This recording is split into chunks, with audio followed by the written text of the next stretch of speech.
Sveiki visi, pastaruoju metu gaunu nemažai klausimų, kaip reikėtų pasidaryti ekrano nuotrauką arba kitaip vadinamą screenshot.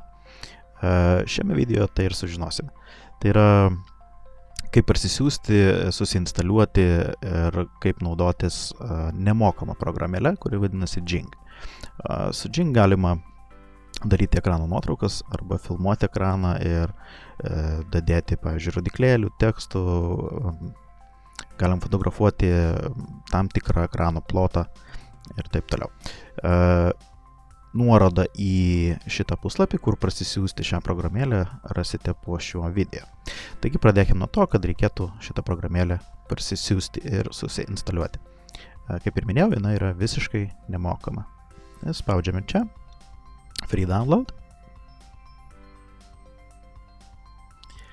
Toliau pasirinkite, kokį kompiuterį jūs naudojate, ar naudojate su Windows operacinė sistema ar Mac. Kadangi aš naudojuosi Windows, tai spausiu Windows. Kaip matote, siunčiasi. Toliau spaudžiame. Atsidaro langelis, paspauskime mygtuką Run ir instaliuojame programėlę.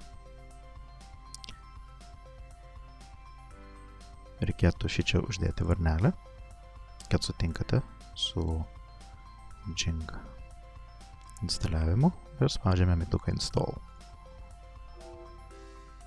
Vėlgi spaudžiame Yes. Ir matome, programėlė jau yra instaliuota. Spaudžiame Finish.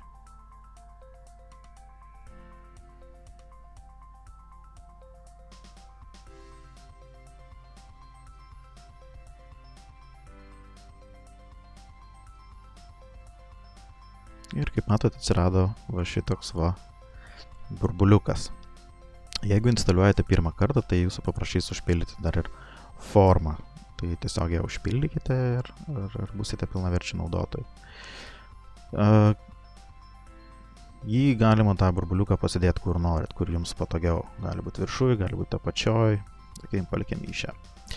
Tam, kad padaryti ekrano nuotrauką, reikėtų spausti šitą burbuliuką. Ir kaip matote, atsiranda skalė. Ir mes galime padaryti, kokią norime nuotrauką. Tarkim, pasidarykime šitą ploto nuotrauką. Jau spaudžiame Capture Image. Matote, nuotrauka jau yra padaryta. Dabar mes galime, pavyzdžiui, jeigu man reikia kažkam tai išsiųsti kažkokią informaciją arba aš kažko tai nesuprantu ir nusiųsti su paaiškinimu, kad, pavyzdžiui, spauskite čia.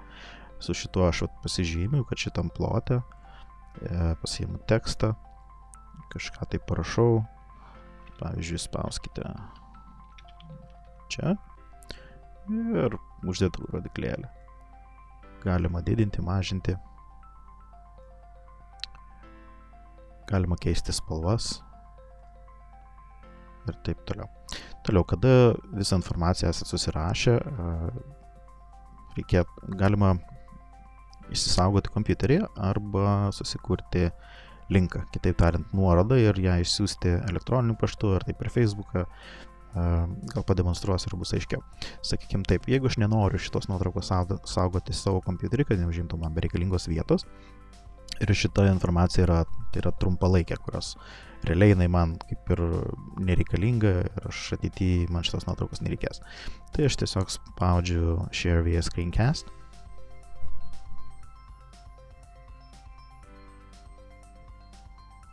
Ir spaudžiu View on Screencast.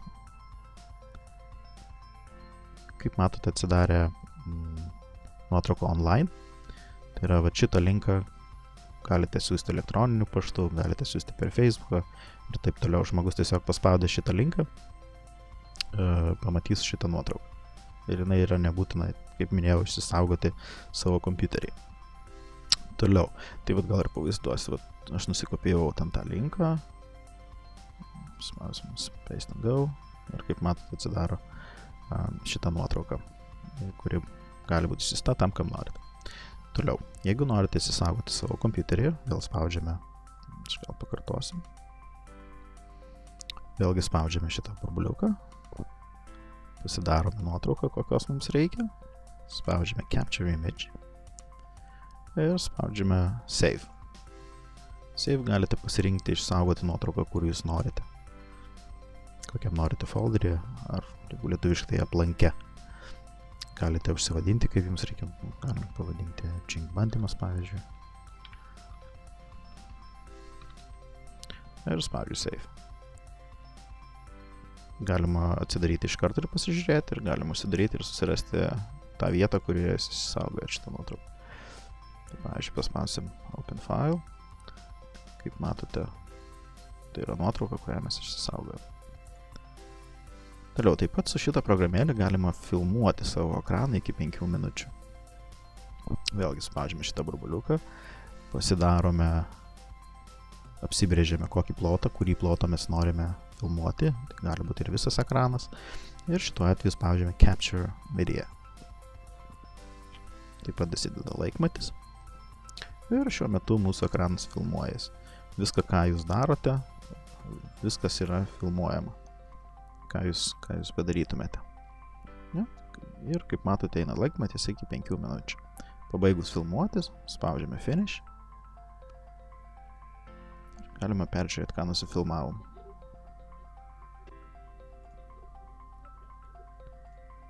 Galima išsisaugoti ir arba galima vėlgi savo pasirinktam aplanke, arba galima vėlgi susikurti linką, pavyzdžiui, ir nusiųsti filmuotą medžiagą jūsų norimam asmeniui. Tai yra nebūtina įsisaugoti jūsų kompiuterį. Spaudžiame View in Screencast. Ir kaip matote, yra sukurta nuoroda. Paimam šitą linką ir nusikopijuojame jį ir galime įsiųsti, kam norim. Ir žmogus atsidarė šitą puslapį, jį gali tiesiog pasižiūrėti online. Pavyzdžiui. Čia yra tai, ką mes nusifilmavome. Tikiuosi, kad šitas video buvo naudingas. Jeigu turite klausimų, bet kada galite juos užduoti ir aš pasistengsiu kuo skubiau juos atsakyti. Geros dienos ir gero naudojimo.